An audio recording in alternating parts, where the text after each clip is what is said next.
요즘 장마철인데 다들 건강 잘 지키고 계시죠? 오늘은 민수기에 대한 말씀을 공부하려고 합니다.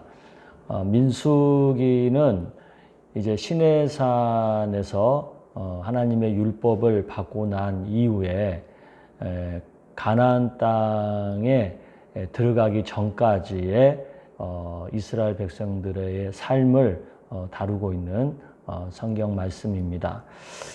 민수기는 그 책 이름에서도 드러나듯이 그 인구 조사를 통한 이스라엘 백성들의 숫자에 대해서 굉장히 중요하게 생각하고 있습니다. 인구 숫자가 의미하는 바는 다양하죠. 뭐 군사력이라든가 경제력에 대한 그런 사회적 의미뿐만 아니라 영적인 의미도 있습니다. 하나님의 나라에 속한 인구가 제한적이라고 하는 의미가 있죠. 무제한적으로 모두가 다 하나님 나라에 들어갈 수 있는 것이 아니다라는 뜻입니다. 그래서 성경의 마지막 책인 요한계시록도 구원받는 백성들의 숫자를 14만 4천으로 제한하고 있잖아요. 물론 문자적으로 14만 4천 명만 들어간다 그런 뜻은 아니지만 의심할 수 없는 분명한 사실은 제한적인 숫자만 천국에 갈 수 있다라는 그런 의미가 있습니다. 또 민수기에서 중요한 것은 그 가나안 땅 정탐에 대한 얘기죠. 이것 때문에 이스라엘 백성들이 광야에서 40년의 방황하는 광야의 삶을 살아야만 했거든요. 그래서 이 얘기도 굉장히 중요하게 민수기가 다루고 있는 말씀입니다. 그래서 오늘은 인구조사와 가나안 땅 정탐에 대한 그 두 가지의 주제를 가지고 민수기에 대한 말씀을 생각해 보고자 합니다. 자, 그러면 우리 찬양 같이 부르고 말씀을 생각하도록 하겠습니다. 다 같이 찬양하겠습니다.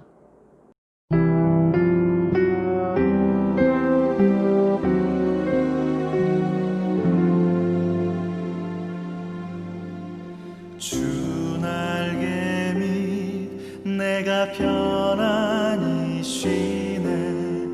밤 깊고 비바람 불어쳐도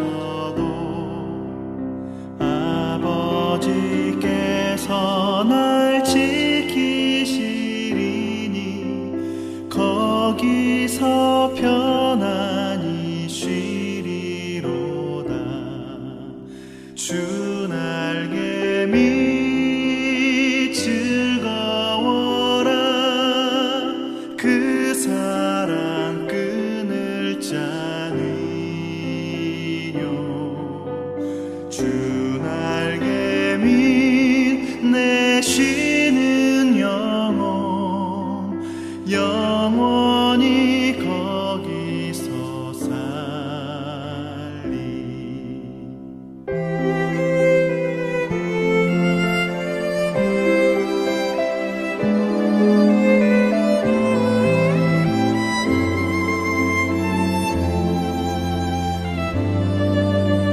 주 날개 밑 나의 피난처 되니 거기서 쉬기를 원하노라.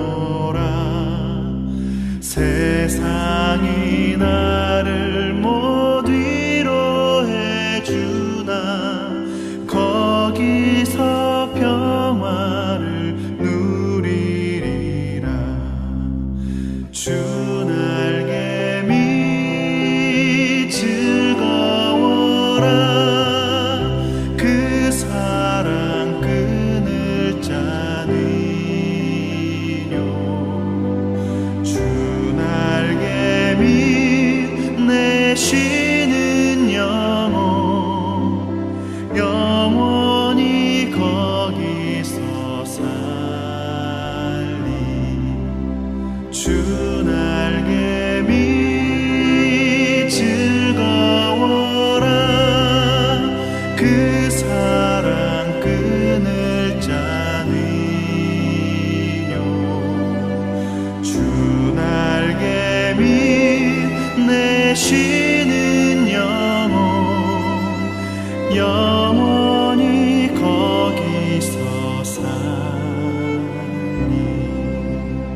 영원히 거기서 살리.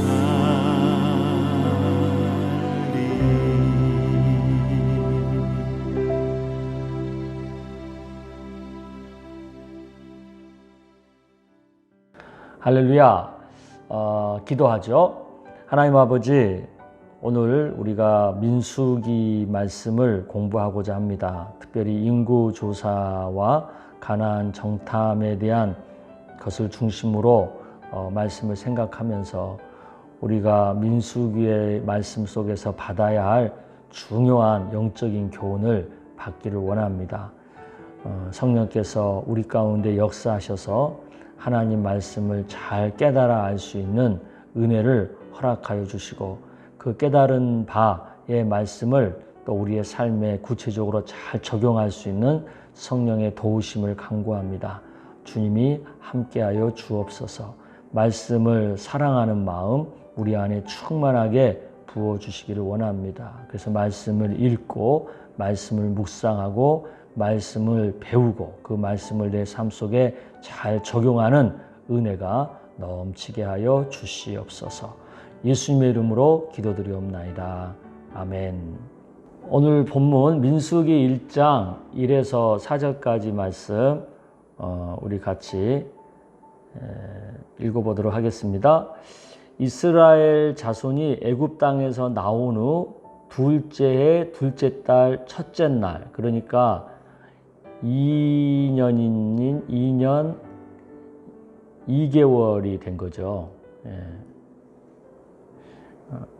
첫째 날에 여호와께서 시내 광야 회막에서 모세에게 말씀하여 이르시되 너희는 이스라엘 자손의 모든 회 중 각 남자의 수를 그들의 종족과 조상의 가문에 따라 그 명수대로 계수할지니. 이 민수기에서는 이 계수라는 말이 되게 중요해요. 이스라엘 중 20세 이상, 남자 중에서도 20세 이상으로 싸움에 나갈 만한, 그러니까 전쟁을 치를 만한 모든 자를 너와 아론은 그 진영별로 계수하되 각 지파의 각 조상의 가문의 우두머리 한 사람씩을 너희와 함께 하라. 예. 그래서 이제 민수기의 시작은 인구 조사부터 시작을 해요. 그래서 조사 장소가 어디라는 거예요? 시내 광야, 그러니까 시내산 밑에, 시내산 밑에서 조사를 한 거죠. 조사 시점은 애굽 땅에서 나온, 그러니까 출애굽해서 둘째 해, 그러니까 2년 2개월이 된 그 첫째 날 조사를 한 거예요. 그러니까 1절에 보면 이스라엘 자손이 애굽 땅에서 나온 후 둘째 해 둘째 달 첫째 날에 여호와께서 시내 광야 회막에서 모세에게 말씀하여 이르시되 인구 조사를 하라 한 거죠.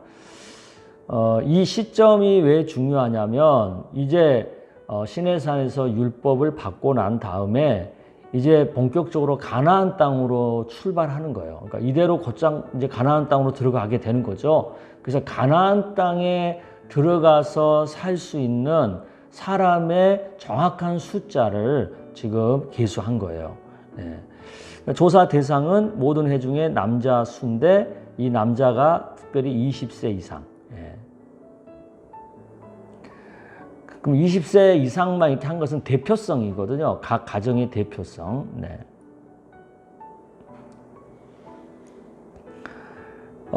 그래서 이제 인구 조사를 한 이제 결과 현황이 어떻게 돼요? 총 60만 3,550명이에요. 이같이 이스라엘 자손이 그 조상의 가문을 따라 20세 이상으로 싸움에 나갈 만한 사람, 이스라엘 자손의 다 숫자를 계수해서 총 합이 얼마냐? 60만 3,550명이라는 거죠. 네. 그러니까 60만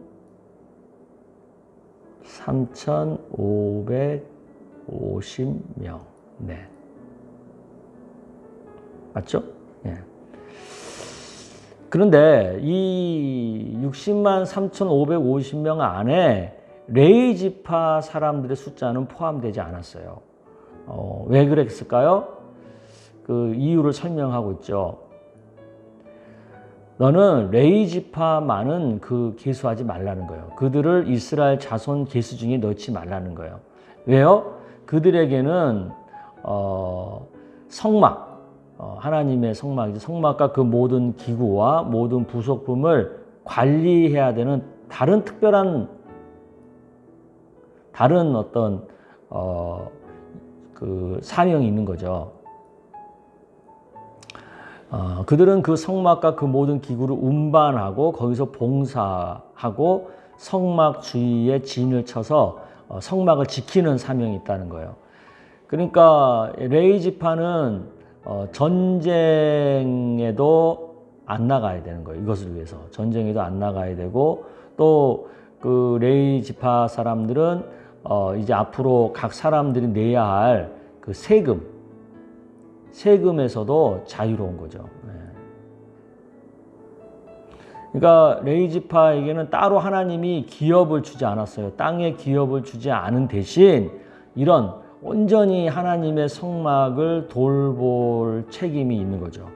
그런 면에서 이런 그 의무, 백성으로서 가져야 할 의무로부터 자유롭게 해 주신 거죠. 근데 이제 민수기는 두 번의 인구 조사가 나오거든요.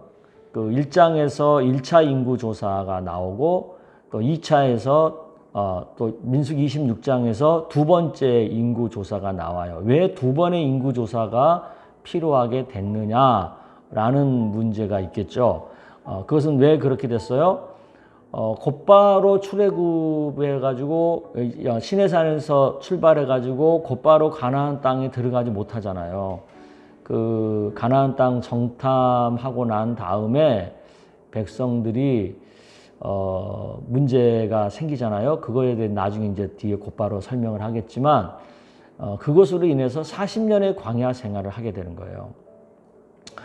그래서 이제 40년의 광야 생활을 마치고 난 다음에 이제 또 가나안 땅에 들어가기 직전에 2차 인구 조사를 하게 되는 거죠. 그게 이제 민수기 26장에 나오는 얘기입니다.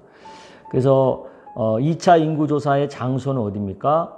여리고 맞은편, 요단강과 모압 평지죠. 그러니까 이제 가나안 땅을 바로 눈앞에 두고 가나안 땅을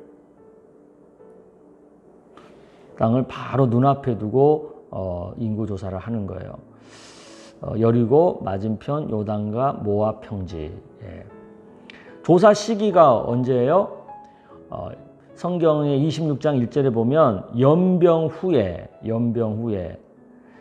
연병 후에라는 말은 뭐냐면 사건이 있었어요. 그 바알 부올이라고 하는 사건인데, 이게 뭐예요? 이 부올이라고 하는 그 지역에서 이스라엘 백성들이 바알을 섬기는, 그러니까 우상을 섬기는 그런 사건이 있었어요. 이것으로 인해서 하나님이 진노하셔가지고 연병이 생긴 거예요. 연병은 뭔 말인지 아시죠? 전염병이죠. 큰 전염병. 그 전염병으로 막 사람들이 죽어나가는 일이 있었던 거죠. 근데 그 연병이 이제 그치고 나서 하나님께서 이제 가나안 땅에 들어가는 일을 본격적으로 하시기 전에 인구 조사를 명하는 거예요. 그게 이제 조사 시기죠. 그 조사 대상은 지난번이랑 똑같죠. 20세 이상의 남자, 전쟁을 치를 만한 남자죠. 이제 왜 그러냐면 가나안 땅에 들어가게 되면 본격적으로 정복 전쟁을 해야 되잖아요. 그래서 전쟁을 치를 만한 모든 남자의 숫자를 정확하게 계산을 하고, 또 이제 가나안 땅에 들어가서 가나안 땅을 정복하고 난 다음에 그 땅을 나눠야 되잖아요. 그래서 그 땅을 분배받을 정확한 사람들의 숫자를 알아야 되니까 인구 조사를 하는 거죠. 그래서 2절에 보면 온 회중의 총수, 전체 숫자를 조상의 가문을 따라서 조사를 하고 20세 이상 전쟁을 치를 수 있는 사람으로 계수를 해라 이렇게 얘기하고 있는 거예요. 이 계수를 통해서 인구 조사의 총수가 나오죠. 총수가 60만 1730명이에요. 그러니까 60만 1730명. 1차 숫자를 여러분 기억하나요? 1차 숫자가 얼마였어요? 60만 얼마였죠? 저도 잊어버렸어. 60만 3,550명. 예. 60만 3,550명. 이걸 빼니까 얼마예요? 1,820명 차이가 나죠? 1,820명 차이가. 인구가 늘었어요? 줄었어요? 줄었어요. 예. 그러니까 처음에 1차 인구 조사한 사람들의 숫자보다 2차 인구 조사한 사람들의 숫자가 줄었어요. 이 줄었다는 의미는 이제 우리가 정탐 보고할 때 얘기를 하도록 하겠습니다. 네. 자, 이제 정탐, 가나안 정탐 보고에 대한 얘기를 할게요. 왜 이 사건이 중요하냐면 인구조사에도 살핀 것처럼 1차 인구조사와 2차 인구조사의 이 사이에 있는 일이거든요. 이 사건이. 요 사건으로 인해서 2차 인구조사가 할 수밖에 없는 일이 생긴 거예요. 도대체 이 사건이 뭐길래 그런 일이 생겼느냐는 거죠.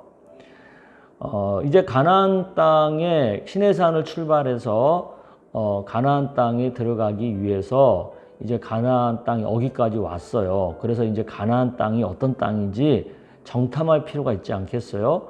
그래서 정탐을 하기 위해서 먼저 정탐꾼을 선발을 하죠. 그게 이제 13장에 나오는 얘기예요. 여호와께서 모세에게 말씀하여 이르시되 사람을 보내어 내가 이스라엘 자손에게 가나안 땅을 정탐하게 하되, 정탐꾼들 어떻게 뽑아요? 각 가문의 지파 중에서 지휘관된 자 한 사람, 그러니까 그 리더죠, 리더. 리더, 지파의 리더가 되는 한 사람씩을 보내라는 거죠. 그러니까 총 몇 명이겠어요? 12지파니까 12명이겠죠. 예. 그렇게 해서 이제 정탐꾼이 뽑힌 거죠. 정탐꾼의 임무가 뭐예요? 가나안 땅을 정탐하는 거예요. 탐지하는 거예요. 가나안 땅을 정탐해서 그 가나안 땅의 상태를 알아오는 거죠. 그래서 모세가 가나안 땅을 정탐하러 그들을 보내며 이르되 너희는 레겝길로 행하여 산지로 올라가서 그 땅이 어떠한지 정탐하라. 또 그 땅의 거민이 강한지 약한지 많은지 적은지를 또 정탐하고, 그 땅이 또 좋은 땅인지 나쁜지, 또 그 성읍이 진영인지 산성인지, 또 토지가 비옥한지 메마른지, 또 나무가 있는지 없는지를 탐지하라, 담대하라. 그리고 또 그 땅의 실관, 열매를 가져와라. 예, 그때는 이제 포도가 익을 때니까. 그렇게 굉장히 구체적으로 뭘 탐지해 와야 하는지에 대해서 모세가 12명의 정탐꾼들에게 얘기를 하는 거예요. 그래서 이제 정탐을 해요. 그래서 정탐을 해가지고 이제 그 땅에 대해서 와서 보고를 하죠. 땅에 대한 보고 뭐예요? 땅을 보니까 그 땅은 젖과 꿀이 흐르는 땅이다. 이 땅은 무슨 얘기예요? 땅이 굉장히 좋다. 젖이 흐른다는 얘기는 뭐예요? 목축하기가 좋다는 거죠. 목축하기가 좋고 그렇다. 꿀이 흐른다는 얘기에 뭐예요? 과일 농사가 잘 되는 땅이라는 거예요. 이 꿀이라는 건 진짜 꿀을 생각할 수도 있지만 여기서 의미는 그보다는 과일, 아주 단 과일, 과일이 아주 당도가 좋을 정도로 과일 농사가 잘 되는 땅이다, 이런 뜻입니다. 그러니까 땅이 좋다는 거 안 좋다는 거예요? 좋다 얘기죠. 그 다음 이제 소산, 그 땅에서 나오는 소산, 포도송이를 갖고 왔어요. 근데 얼마나 포도송이가 크면 가지를 베어서 막대기에서 꿰어가지고 가지고 올 정도로, 또 석류와 무화과도 따갖고 왔는데, 그만큼 이 소산물이 이렇게 잘 되는 땅이라는 거죠. 그다음 그 땅에 살고 있는 거민들의 상태는 어때요? 강해요. 그 땅에 사는 사람들이 약하지 않고 강하다. 또 성읍은 어때요? 견고하다. 그리고 굉장히 크다. 그 다음에 그들이 거주하고 있는 상태가 어때요? 아말렉 사람들은 남방 땅에, 남쪽에 거주하고, 헤딘과 여부스인 아모리인들은 산지에, 남방 땅 산지에 거하고, 가나안인은 해변과 요단 강가에 거주하더라. 그러니까 그 거주민들의 거주하는 지역에 대해서도 자세하게 잘 보고 탐지를 해가지고 와서 보고를 하는 거예요. 그래서 이제 정탐 보고한 내용을 보면 긍정적인 보고가 있고 부정적인 보고가 있습니다. 근데 갈렙은 백성들에게 긍정적인 보고를 하죠. 그 땅을 취하자. 우리가 능히 이길 수 있다. 그리고 또 그 여호수아와 갈렙 두 사람은 이제 긍정적인 보고를 하는데, 온 이스라엘 온 회중에게 말하되 우리가 두루다니며 정탐한 땅은 심히 아름다운 땅이다. 여호와께서 우리를 기뻐하시며 우리를 그 땅으로 인도하여 들이시고 그 땅을 우리에게 주시리라. 이는 과연 젖과 꿀이 흐르는 땅이다. 여호와를 거역하지 말아라. 또 그 땅 백성을 두려워하지 말아라. 그들은 우리의 먹이다. 그들의 보호자는 그들을 여기서 떠났다. 여호와는 우리와 함께 하신다. 그러니까 그들을 두려워할 필요가 없다. 굉장히 긍정적인 보고를 하고 있어요. 그와 반대로 또 부정적인 보고를 하는 정탐꾼들이 있는 거죠. 12명 중에 2명은 긍정적인 보고, 10명은 부정적인 보고를 하는 거예요. 근데 어떤 부정적인 보고를 어떻게 하는가 볼게요. 그와 함께 올라갔던 사람들이 이르되 우리는 능히 올라가서 그 백성을 치지 못하리라. 부정적이죠. 그들은 우리보다 강하다. 이스라엘 자손 앞에서 그 정탐한 땅을 악평해요. 이르되 우리가 두루 다니며 정탐한 땅은 그 거주민을 삼키는 땅이다. 아주 악평을 하고 있죠. 거기서 모든 사람은 신장이 아주 장대하고 거기서 네피림 후손인 아낙 자손의 거인들을 보았다. 우리는 스스로 보기에도 그들과 비교하면 메뚜기 같다. 이렇게 또 그들이 우리를 봤을 때도 아마 우리를 메뚜기처럼 여길 거다. 이렇게 얘기를 하는 거죠. 그러니까 아주 상반적이죠. 굉장히 긍정적인 것은 막 아름다운 땅이다. 우리가 능히 이길 수 있다. 그들은 우리의 먹이다. 이렇게 말을 하는데, 부정적인 보고에서는 뭐예요? 땅이 아주 삼키는 땅이고 그들은 굉장히 크고 그들에 비해서 우리들은 메뚜기처럼 아주 한심하다. 이런 식의 얘기를 하고 있는 거예요. 이런 그 두 보고를 듣고 백성들이 어떤 반응을 보이냐는 거죠. 그러니까 긍정적인 보고에 귀를 기울이느냐, 부정적인 보고에 귀를 기울이느냐, 이게 사실은 관건 아니겠습니까? 근데 안타깝게도 당시 이스라엘 백성들은 부정적인 보고에 마음이 기울어지죠. 그래서 원망을 하게 돼요. 온 회중이 소리를 높여 부르짖으며 백성이 밤새도록 통곡을 하고 이스라엘 자손이 다 모세와 아론을 원망하며 온 회중이 그들에게 이르되 우리가 애굽 땅에서 죽었거나 그 광야에서 죽었으면 좋았을 것을 어찌하여 여호와가 우리를 그 땅으로 인도하여 칼에 쓰러지게 하는가. 우리 처자가 사로잡히리니 애굽으로 돌아가는 것이 낫지 아니하겠느냐. 이에 서로 말하되 우리가 한 지휘관을 세우고 애굽으로 돌아가자. 야, 우리 여기서 안 되겠다. 다시 애굽으로 돌아가야 되겠다.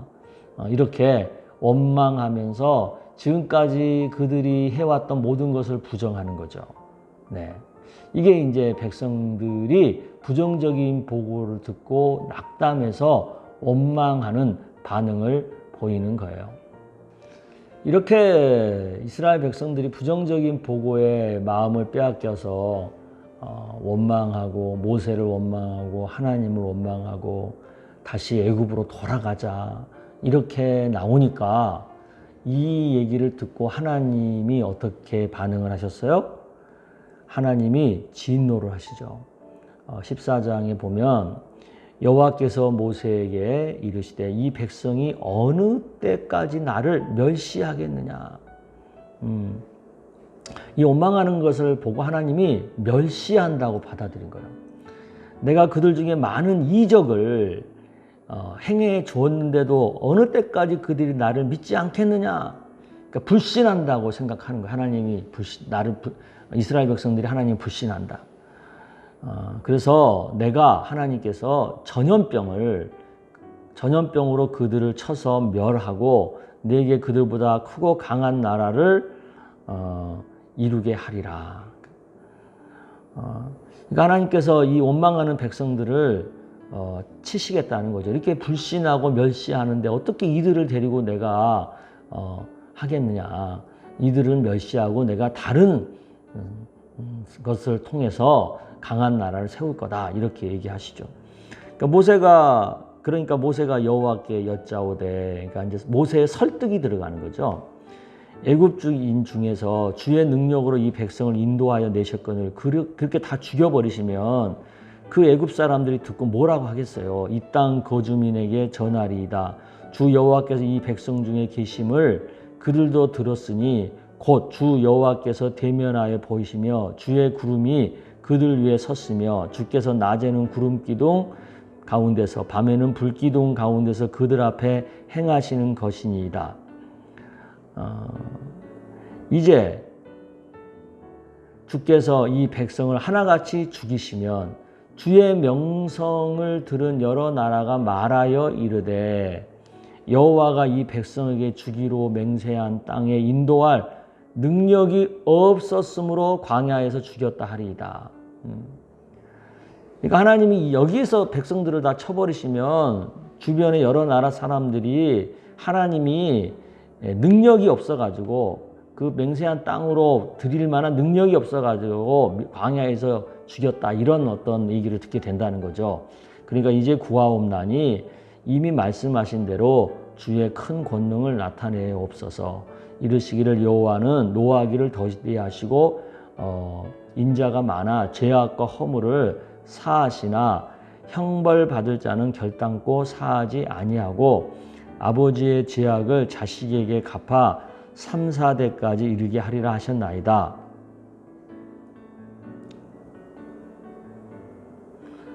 3, 4대 구하옵나니 주의 인자의 광대하심을 따라서 그 백성을 죄를 사하시되 애굽에서부터 지금까지 이 백성을 사하신 것 같이 사하여 주옵소서.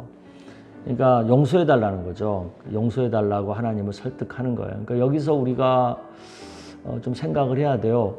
모세의 역할, 백성들은 불신앙에 빠지고 하나님은 그 불신앙에 대해서 죄를 물으려고 하고 이럴 때 모세는 중간에서 하나님을 설득하잖아요. 백성들의 입장에 서서 저들을 용서해 달라고 설득하잖아요.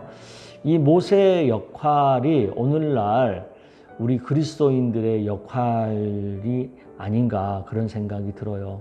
그러니까 세상 사람들이 악한 길로 가고 그럴 때에 그리고 하나님은 그 악에 대해서 심판하시려고 할 때 우리 그리스도인들이 어떻게 하나님 앞에서 중보자의 역할을 감당하느냐에 따라서 하나님께서 이 땅의 백성들을 용서하느냐 심판하느냐가 갈릴 것 같아요. 그래서 우리 그리스도인들이 하나님을 설득하는 중보자의 역할을 잘 감당해야 되는 그런 시대를 우리가 살고 있다라는 그런 생각을 합니다. 그래서 우리 그리스도인들이 이럴수록 더 예수를 잘 믿어야 되는 그런 사명이 있다는 거 우리가 깨닫게 되기를 바랍니다.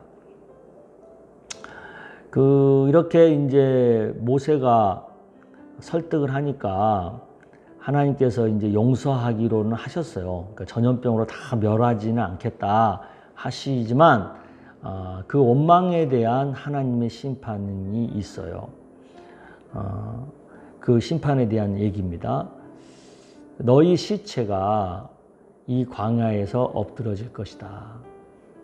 너희 중 20세 이상으로 계수된 자, 즉 1차 인구조사에서 계수된 사람들, 1차 인구조사에서 계수된 자, 곧 나를 원망한 자 전부가, 하나님을 원망한 자 전부가 여분네의 아들 갈렙과 눈의 아들 여호수아를 제외하고 내가 맹세하여 너희에게 살게 하리라는 땅에 결단코 들어가지 못하리다. 결단코 들어가지.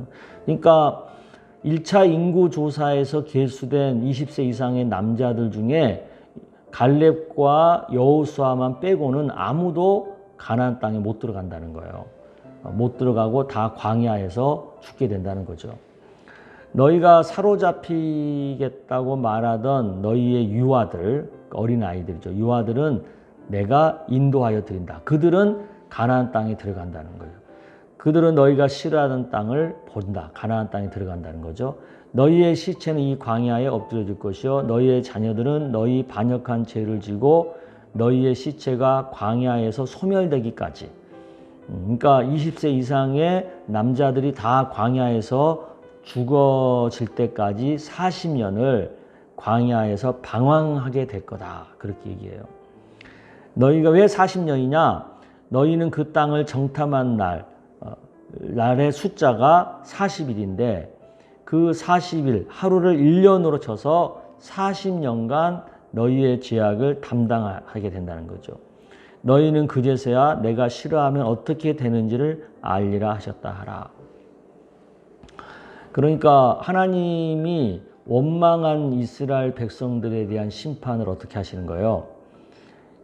가나안 땅에 못 들어가게 하는 거예요.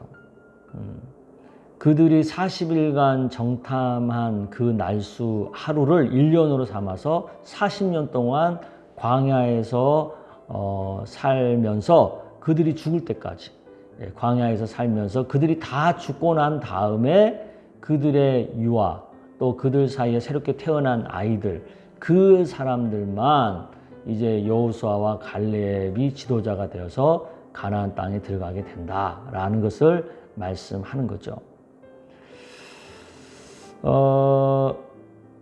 우리가 이제 오늘 이 민수기 인구조사와 이 정탐꾼 보고에 대한 얘기를 들으면서 받을 교훈이 있어요. 그 첫 번째가 계수에 속해야 된다는 거예요. 그러니까 어떻든 가나안 땅에 들어가는 사람의 계수 안에 속해 있어야 돼요. 근데 1차에서는 계수에 속했지만 2차에서는 계수에 속하지 못하는 사람이 나오잖아요. 그 이유가 뭐예요? 불순종 때문에 그렇죠. 불순종, 원망. 네.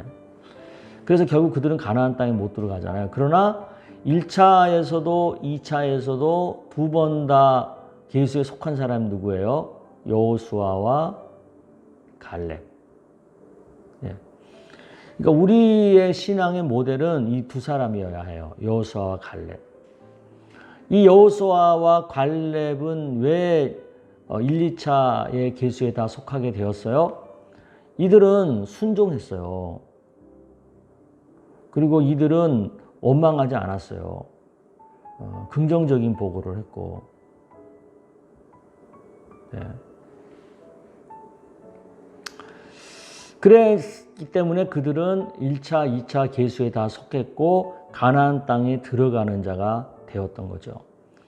그래서 오늘날 우리가 신앙생활을 하면서도요, 그 중요한 건 뭐냐면 끝까지 지속적으로 신앙 생활을 하는 게 중요해요. 보면 처음에 열심히 예수 믿었다가 중간에 뭐 이런저런 일로 이탈하는 분들이 많잖아요.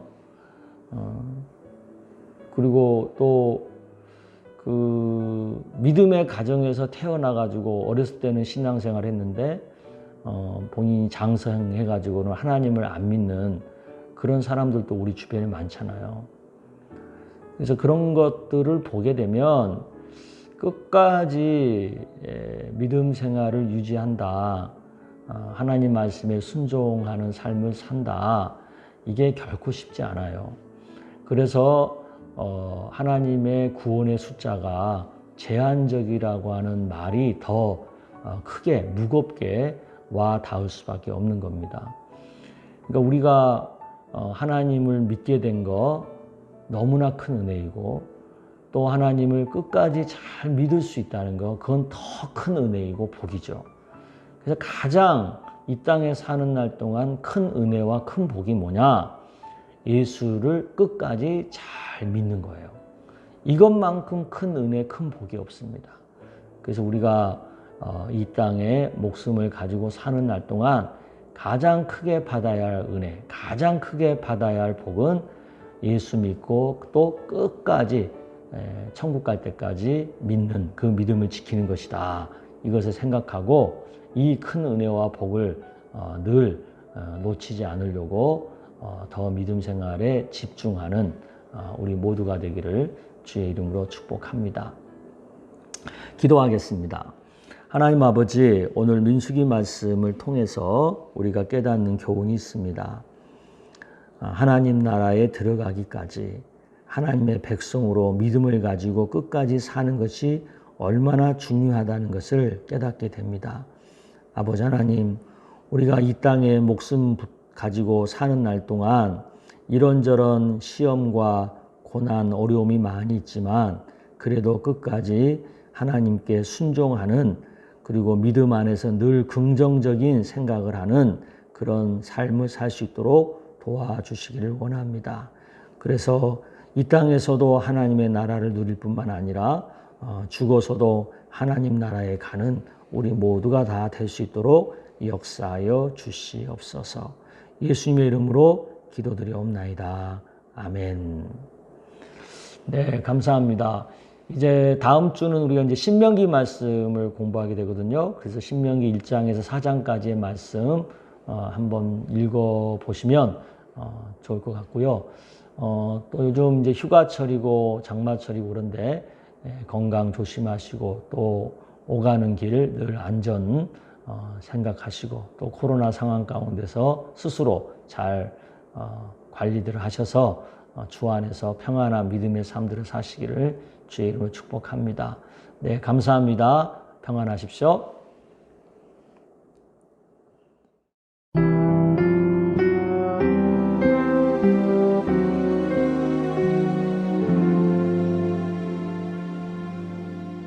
주 날개 밑 내가 편안히 쉬네. 밤 깊고 비바람 불어쳐도 아버지께서 날 지키시리니 거기서 편안히 쉬리로다. 주 날개 밑 즐거워라. 그 사랑 끊을 자는요. 주 날개 밑 내 쉬는 영혼 영원히 거기서 살리.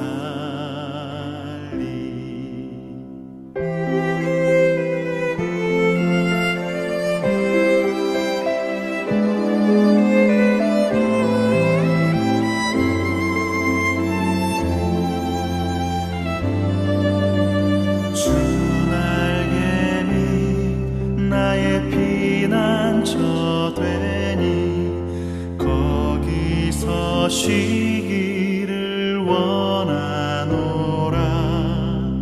세상이 나를 못 위로해 주나 거기서 평화를 누리리라.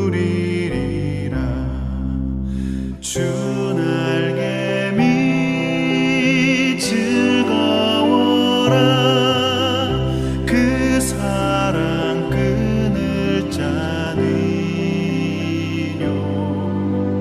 주 날개 밑 내 쉬는 영원히 거기서 살리 주 날개 밑 즐거워라 그 사랑 끊을 자는요 주 날개 밑 내